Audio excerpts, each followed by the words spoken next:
Hello everyone and welcome back. Today we are at the South Cerney Steam Rally, also known as the Gloucestershire Vintage and Country Extravaganza. The show itself is held on an airfield, so it's one of the largest shows in the UK. In this video we'll be focusing solely on the tractor displays. There were over 100 tractors on display, however we look at the more interesting finds. We kick things off with this cracking Fordson F. This example is an Irish edition and has been converted to half track. The Irish Fordson Fs were built towards the end of the production years of the Fordson F, only being built between 1919 and 1922. It is believed that 755,278 Fordson Fs were built, but only 7,597 being built in Ireland. Going forward 43 years, we come across this Ford 4000. These were part of the Ford 1000 range. These either came in force or pre-force variants. These were built between 1965 and 1975. Moving on to a Massey 135 now. The Massey 135 was a part of Massey's 100 series tractors, where they were built between 1965 and 1979. It's believed 340,000 135s were sold between that time. Another one of our rare Fordson tractors with this Fordson Super Major with a county conversion.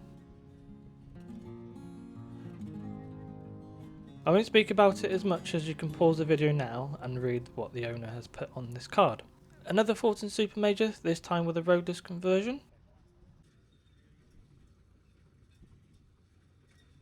I believe this is the first Yeoman of England that we've seen all show season. The Yeomans had a V4 engine which weren't very reliable. These were built between 1949 and 1957. A nicely presented Marshall Type M. The Type M was redesigned from the previous model 1020. These were built between 1938 and 1945. This brings us on to my favourite Field Marshal, also in my favourite colour scheme. It's the Field Marshal Series 3A. And these were built between 1952 and 1956. This particular one is a bit more special as it has a hydraulic system and also a PTO. Doing some googling, it looks like the system they used was the hydraulic lift system. Certainly something that caught our eye.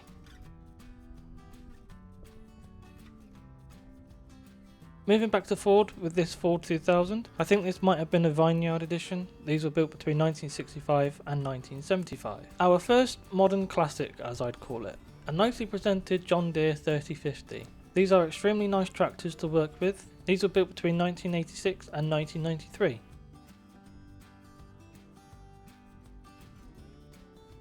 I always like seeing this Marshall MP6 at South Cerney, restored not that long ago and looked after very well. These came with a Leyland 5.3 litre 6-cylinder diesel engine and were built between 1956 and 1961.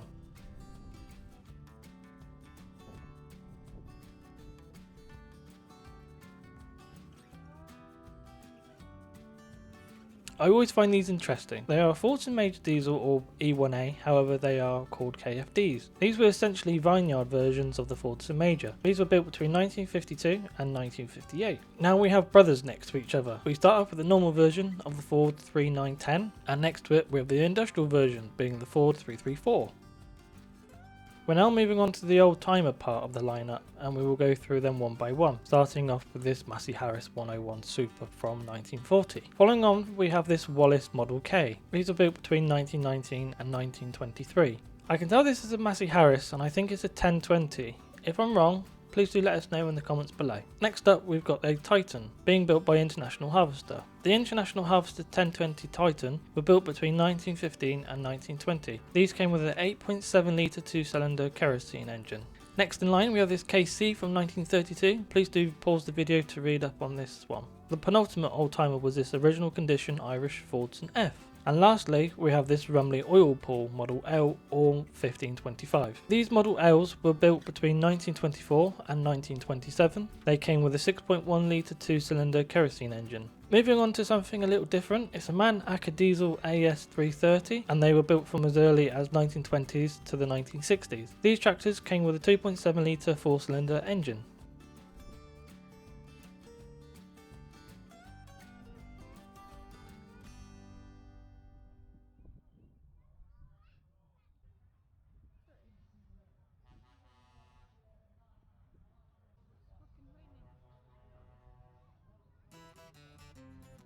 Something a bit more special now, and we have a Ford 7810 Silver Jubilee. These are made to commemorate 25 years of tractor production at the Ford's Basildon factory. Less than 500 of these were made, and these were built in 1989.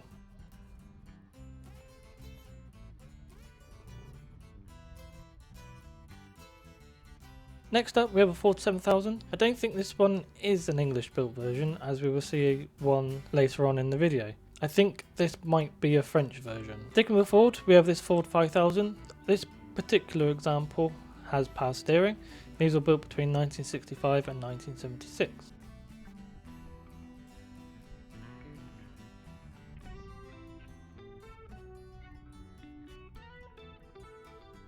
Something that caught my eye is a Land's Bulldog, and it's classed as a tool carrier tractor. This meant it could have up to 50 different attachments that could fit onto the tractor, whether they might be at the front, in the middle or at the back. These were built between 1951 and 1960.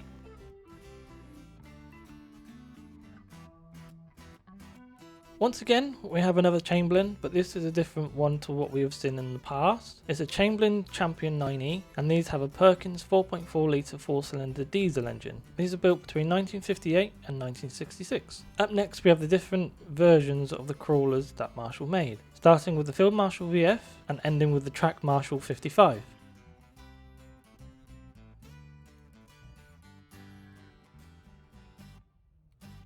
Next in line, we have a Massey Ferguson 130. These tractors were built in France between 1966 and 1972. Something a bit different behind this International B250 is a potato planter, which isn't that rare, but I've not heard of the company that's made it before. If you've used one or have any other information, please let us know in the comments below.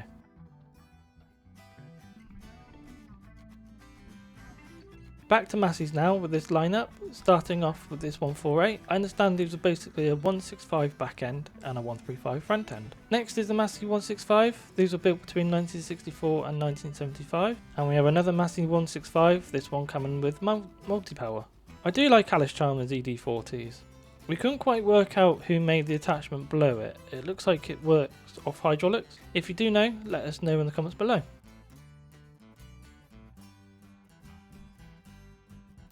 Another Alice, this one being a Model B. What's behind it is what caught our eye though. I think it's a potato spinner, and again, it's by a manufacturer we've not seen before. If you have, let us know in the comments below.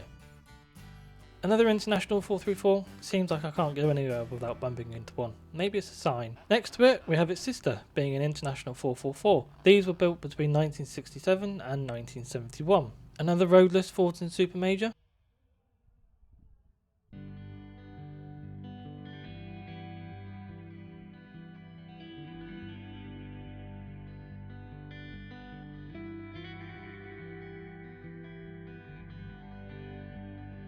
Here is the Basildon built Ford 7000. Unlike the previous Ford 7000 we saw, this one is a 2-wheel drive and also has dual power. Something interesting are these two Algier. Google tells me these were Porsche designed, but they were built by Algier. These came with a 2-cylinder air-cooled diesel engine. The AP17 was built from 1950s. I think the second one could be an A12. Let us know in the comments below if we're wrong. Moving on to the stands now, and we start with the Nuffield and Leyland. We start off with this Leyland 344.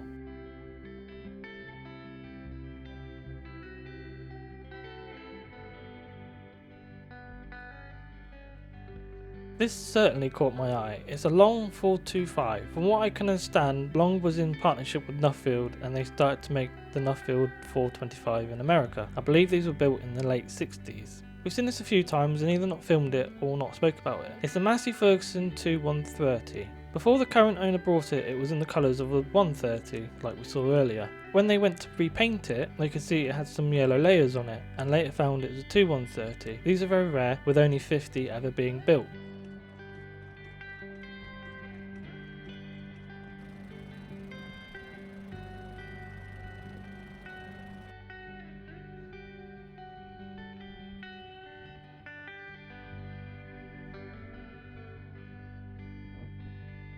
The last tractor we managed to capture was this Case International 1056 XL. These were built between 1985 and 1922. That brings us to the end of the static tractors and the video.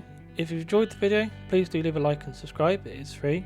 If you'd like to be notified when we next upload, click the bell icon after subscribing and you'll get a notification. Next week we take a break from the shows, however shows will return after that. We hope to see you all next week at 7 PM.